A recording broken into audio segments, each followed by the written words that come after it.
The day had started like any other. The sun hung high in the sky, its golden rays filtering through the towering oak tree that shaded my front porch. A gentle breeze rustled the leaves, carrying with it the soft chirping of birds. The air was warm but not stifling, just the right temperature for a lazy afternoon spent unwinding from the week's chaos. I had been looking forward to this moment all day, just me, a cold glass of iced tea, and a well-worn copy of my favorite book. The week had been long, filled with endless meetings, bureaucratic nonsense, and the usual stresses that came with my position. By the time Friday evening rolled around, all I wanted was to shut off the world and enjoy the simple pleasure of a quiet afternoon at home.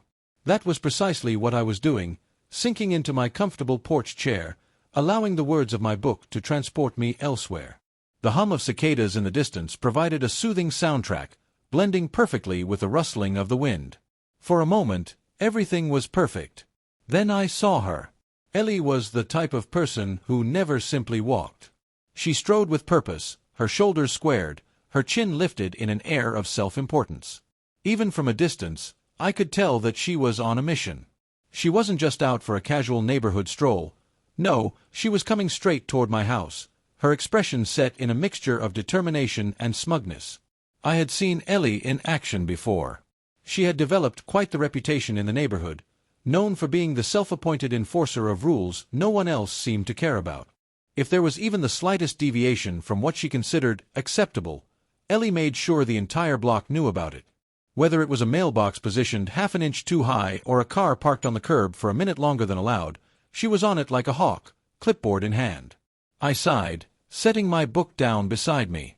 I had a feeling my peaceful afternoon was about to be cut short. Ellie had lived in the neighborhood for years, but she had only recently become a problem.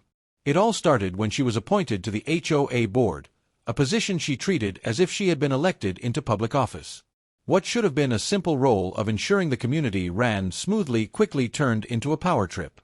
She began issuing citations for the most trivial things, from flower beds that weren't up to her aesthetic standards to front doors that were painted in colors she personally disliked. Her attitude didn't earn her many friends. Most of the neighbors either avoided her entirely or tolerated her presence with polite indifference. But for those of us who had the misfortune of crossing her path directly, she was nothing short of a nightmare. She thrived on control, on making people bend to her will. And today, it seemed, I was her latest target. I had managed to stay under her radar for the most part, choosing to ignore her antics rather than engage. But as she marched across my lawn with that clipboard clutched tightly in her hands, I knew that my luck had finally run out. "Brock," she called out, her voice carrying that all-too-familiar air of superiority. She didn't even bother with pleasantries, jumping straight to whatever business she had with me. "We need to talk." I took a slow sip of my iced tea, not bothering to rush to meet her urgency. "Ellie," I greeted, keeping my voice neutral. "What can I do for you?" She stopped a few feet away from me, flipping through the pages of her clipboard like she was reading off a list of crimes. "You're in violation of the HOA rules," she announced, as if she were a judge delivering a verdict. "I'm here to issue a fine, and if you don't cooperate, I'll have to escalate this matter." I raised an eyebrow, leaning back in my chair. "Violation of what, exactly?" She pursed her lips, clearly irritated that I wasn't taking her seriously. "Your lawn," she said sharply. "It's not up to standard. The HOA has a very clear policy about yard maintenance, and your grass is—" she glanced down at my perfectly manicured lawn before hesitating for just a fraction of a second, "not in compliance." I fought the urge to laugh. My lawn was fine. I took care of it regularly, made sure it was mowed, edged, and free of weeds. But Ellie wasn't really here about my lawn. No, this was about something else entirely. I studied her for a moment, watching the way she held herself, rigid, overly confident, like she was just waiting for me to protest so she could flex whatever authority she believed she had. I had dealt with plenty of people like Ellie before, people who thought their self-appointed power gave them control over others. The best way to handle them was to remain calm, not give them the reaction they were looking for. I exhaled slowly, standing up from my chair and setting my glass down on the porch railing. "Ellie," I said, keeping my voice steady, "I've never seen you in an official HOA uniform." She waved off my comment as if it was unimportant. "That's irrelevant," she snapped. I've been given the authority to ensure that our community maintains its standards. I crossed my arms. And who exactly gave you that authority? She faltered for just a second before regaining her composure. The board, she said firmly. I highly doubted that. If the HOA had a problem with my lawn, they would have sent an official notice, not Ellie, armed with nothing but a clipboard and an overinflated sense of importance. She wasn't here on behalf of the HOA. She was here because she wanted to be. Well, I said, suppressing a smirk, I suppose you'll have to show me the specific rule I'm violating. She huffed, flipping through the pages on her clipboard again, but I could see the hesitation in her eyes. She didn't have anything real on me. This was nothing more than another one of her attempts to control the neighborhood. The problem was, I wasn't the type to be easily controlled. Her frustration was growing, evident in the way she gripped her clipboard tighter. You're disturbing the peace of the neighborhood, Brock, she declared. If you don't comply, I'm going to make sure you regret it. I let out a low chuckle, shaking my head. Really? And how exactly do you plan to do that? She squared her shoulders. If you don't fix this issue, I'll call the HOA police. That did it. I couldn't hold back my laughter anymore. Ellie, I said, shaking my head, there's no such thing as HOA police. She glared at me, her cheeks turning red. You think this is funny? I think you're taking this way too seriously, I replied. And I think you need to step back and reconsider this whole situation before you make yourself look even more ridiculous. Her nostrils flared. You'll see soon enough, she snapped. This is my neighborhood too, and I'm not going to let you ruin it for everyone. I exhaled slowly. She wasn't backing down, but neither was I. This was far from over. Ellie wasn't used to resistance. She had built her authority in the neighborhood through sheer persistence and an ability to make people feel like they had no choice but to comply. But I wasn't just another neighbor who would roll over at the first sign of trouble. Her frustration was evident. The way she held her clipboard, fingers gripping the edges tightly, showed that she was running out of patience. You're making this worse for yourself, Brock, she said, her voice lower now, as if she wanted to make it clear she wasn't playing around. I crossed my arms, unfazed. Ellie, you're the one standing on my property, waving a clipboard around like it's a badge.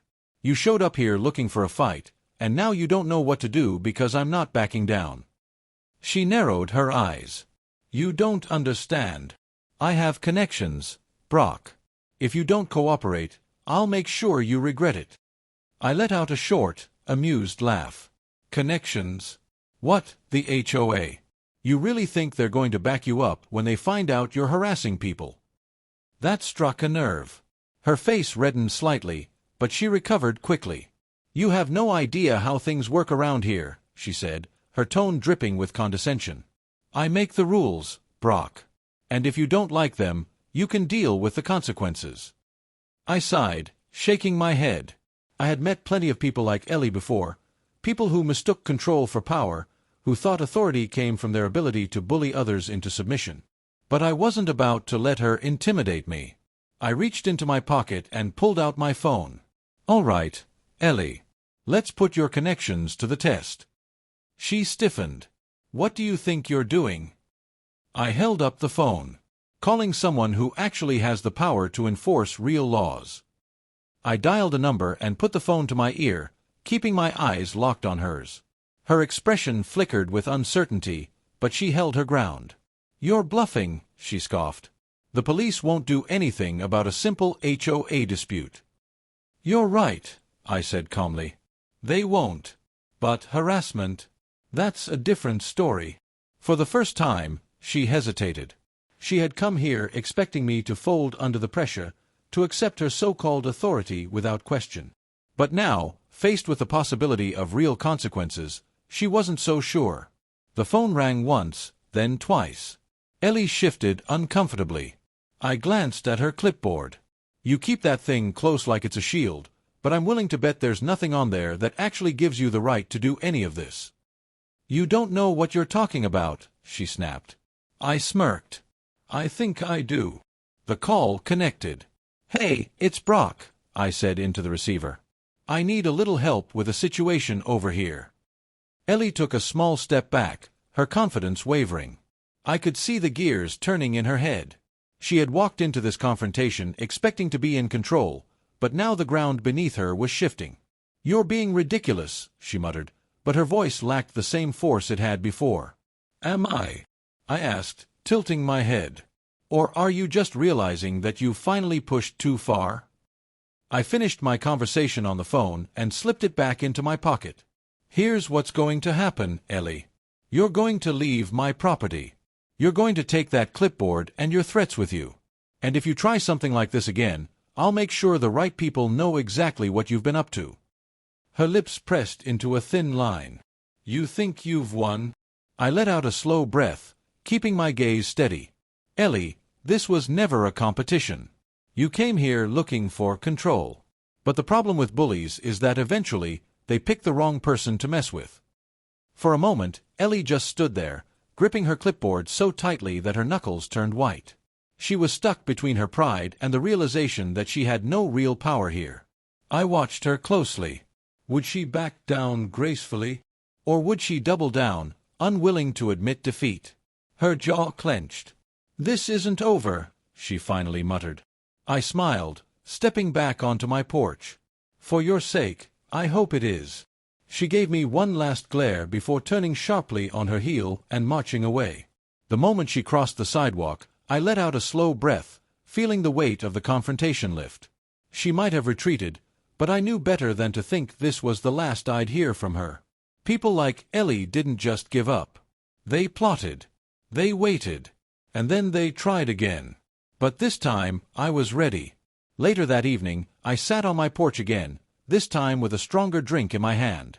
The sun had started to set, casting a warm orange glow over the neighborhood. Everything looked peaceful again, but I knew that beneath the surface, things were already shifting. Word spread fast in our community. Neighbors talked. And I knew it was only a matter of time before Ellie's reputation took a hit. Sure enough, my phone buzzed. A text from one of my neighbors, Mark. "Heard about your showdown with Ellie. She's been on a warpath for months. Looks like you finally put her in her place." I smirked and typed back a simple response. Someone had to. The next few days would tell how deep the fallout would go. Ellie had made a mistake, and this time, people were watching. She had played her game for too long, but now, the rules had changed. After our confrontation, Ellie was humiliated, but I knew she wouldn't just roll over. People like her never did. It wasn't in her nature to accept defeat, even when it was clear she had lost. Instead, she would try to spin the story, make herself the victim, and turn the neighborhood against me. Sure enough, within a day, whispers began circulating around the community. Ellie had been making her rounds, talking to anyone who would listen. She painted me as the aggressor, the troublemaker, the one who had disrespected her authority. She exaggerated her role in the HOA, claiming she had been acting on official business when I had rudely dismissed her. The problem for Ellie was that I had anticipated this move. Before she could gain any real traction, I had already spoken to a few of my trusted neighbors, people who had also been on the receiving end of her overreach. "She's telling people you threatened her," my neighbor Mark told me. "That you called someone to intimidate her." I smirked. "Did she also mention that she threatened to have me arrested over lawn care?" Mark chuckled. "Nope. Conveniently left that part out." I sighed, sipping my drink. I figured. Let her talk. The truth will come out soon enough. Ellie could try to rewrite the narrative, but there was one thing she hadn't accounted for. Most of the neighborhood had been waiting for someone to stand up to her. And now that someone had, people were emboldened. Ellie's influence over the neighborhood had always been built on fear. Fear of fines, of public shaming, of having a target on your back. But once I challenged her authority, people started to realize they didn't actually have to listen to her. It started small. A few neighbors who had previously kept their heads down began to voice their grievances. I overheard conversations at the local coffee shop, caught snippets of discussion at the mailbox. People were talking, and they weren't on Ellie's side. "I always knew she was power-hungry," one woman muttered to her friend. "But this, threatening someone over nothing." "I heard she tried to get Brock arrested," another neighbor added. "For what?" "Not bowing to her ridiculous rules." The more people shared their experiences, the more Ellie's credibility crumbled. Neighbors who had once feared retaliation started to push back. One evening, a man named Tom, who had lived in the neighborhood for over a decade, approached me. "You did us all a favor, Brock. Ellie's been a nightmare for years. She tried to find me once because my garden gnome was too whimsical." I raised an eyebrow. "Too whimsical?" He nodded, dead serious. "Her exact words.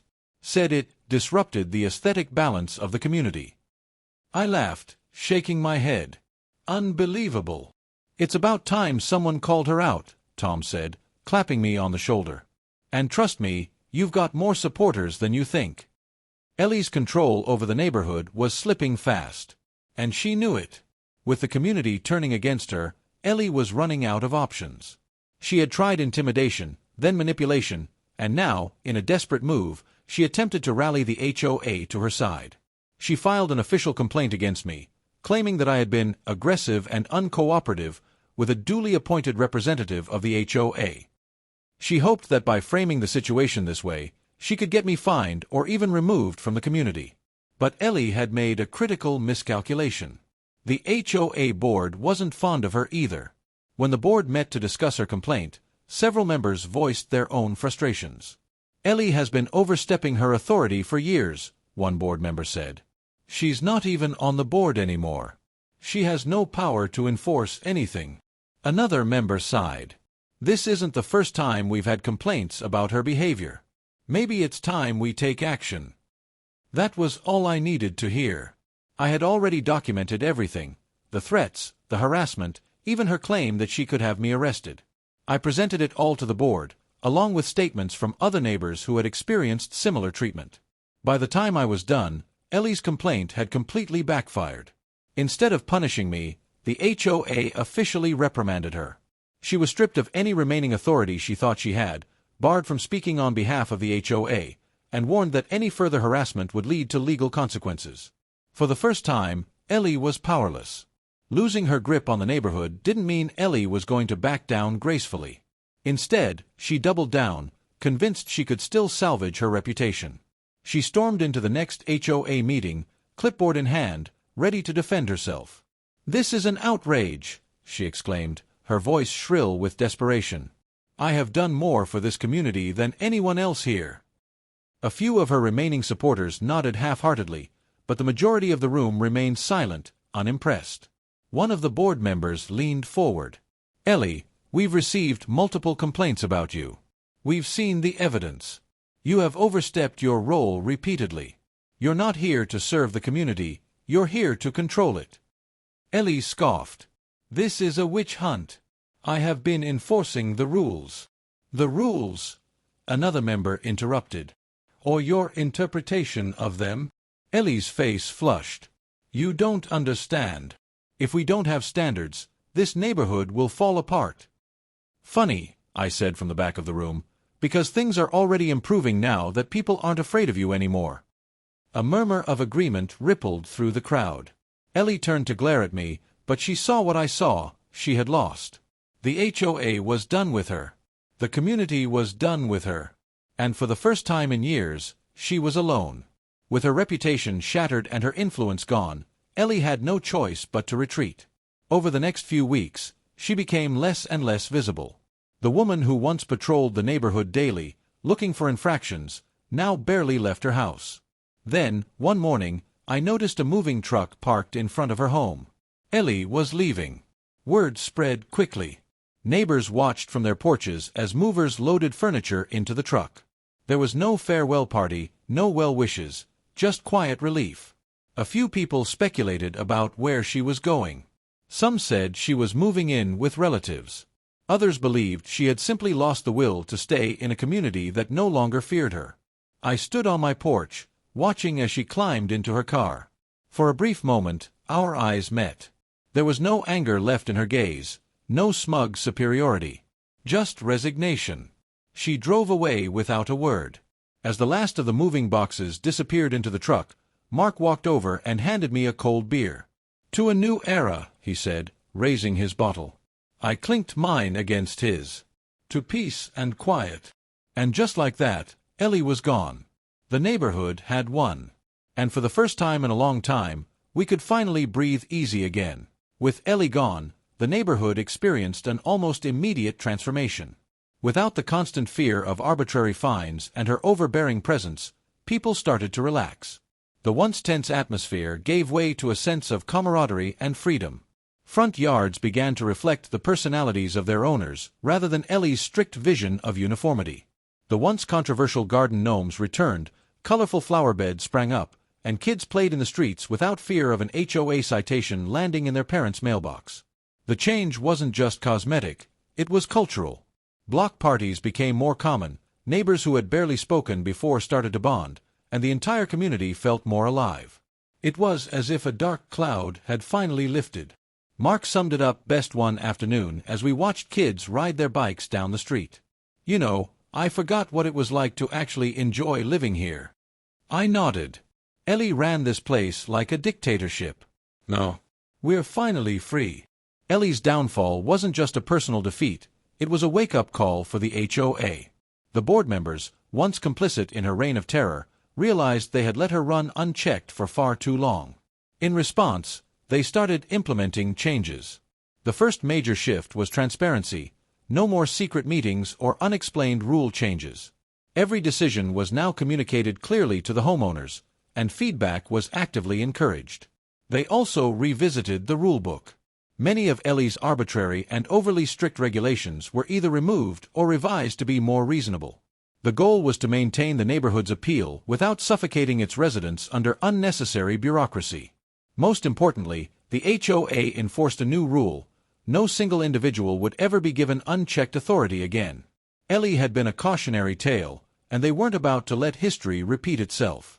Despite everything that had happened, Ellie wasn't the type to simply fade into obscurity. A few months after she moved away, word started circulating that she had joined another HOA in a different neighborhood. Curious, I did some digging and discovered she was already up to her old tricks.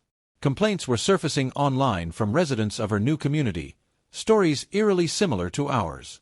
Fines for minor infractions, aggressive behavior, and an overwhelming sense of entitlement. It was almost comical.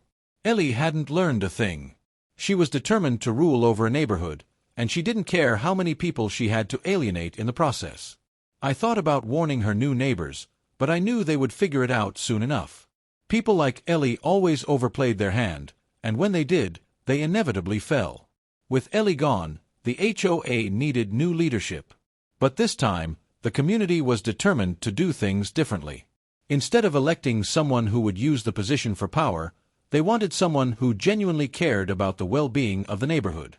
After a few weeks of nominations and discussions, Tom, the same guy Ellie had once fined for a too whimsical garden gnome, was chosen as the new HOA president. Tom had lived in the neighborhood longer than most and had a reputation for being fair and level-headed. Under his leadership, the HOA took a more community-focused approach. Instead of nitpicking minor infractions, they prioritized real concerns: security, maintenance, and neighborhood events that actually brought people together. For the first time in years, the HOA wasn't something people feared, it was something they respected. Looking back on everything that had happened, I couldn't help but marvel at how much the neighborhood had changed. Ellie had spent years trying to control us, but in the end, her downfall had only made us stronger. The lesson was clear: power isn't about forcing others to obey. True leadership comes from respect, not fear. Ellie had tried to build her legacy through intimidation, and in the process, she had ensured that no one would ever remember her fondly. One evening, as I sat on my porch sipping iced tea, Mark joined me.